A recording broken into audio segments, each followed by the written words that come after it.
In this demonstration video, we talk about how we can using type tool in Illustrator, and we try to show you all the possibilities what you can do using type tool.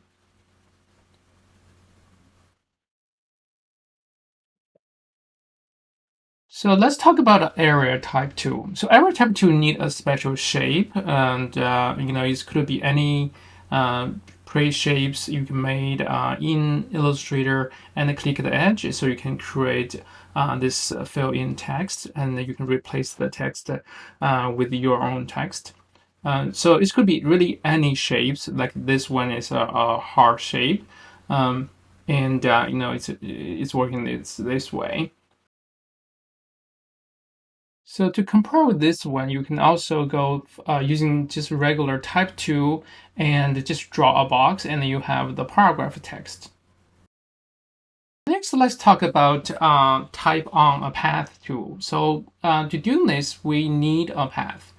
So to draw the path, the simple way is using N using pencil to draw a path, and then click on the path, and then you can create this type on path tool.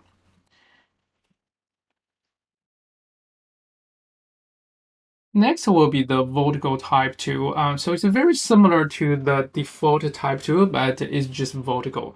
A lot of things is very simple to understand. They just basically double this with a different setting, all vertical. Then this one will be the same. You draw a shape. So this time we draw a circle, and you can click the edge, and so you can fill these things with a vertical type.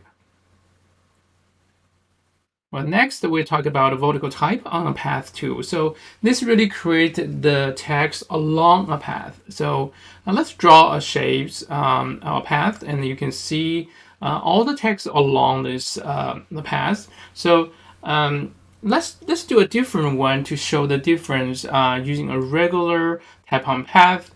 To see the difference is this type on path is just a regular horizontal arrangement. Okay, so see the difference and see the possibilities. So finally, let's talk about the touch type tool. So it's one of my favorite type tools in Illustrator. It's so unique, and only you can see in Illustrator. To do that, you need to first place a type information, and then you switch to Shift T touch type tool. So and then you can select each characters and to just move, resize, rotate, all kind of things you can do. It's very helpful for you to experiment with some logo or some special combination or special arrangement for those characters. It's truly helpful and very, very powerful type tool. So in this case, you can also change with the basic shape created, and you can back to the type tool and to re-type. They will keep the same structure and same position, and so which is very helpful.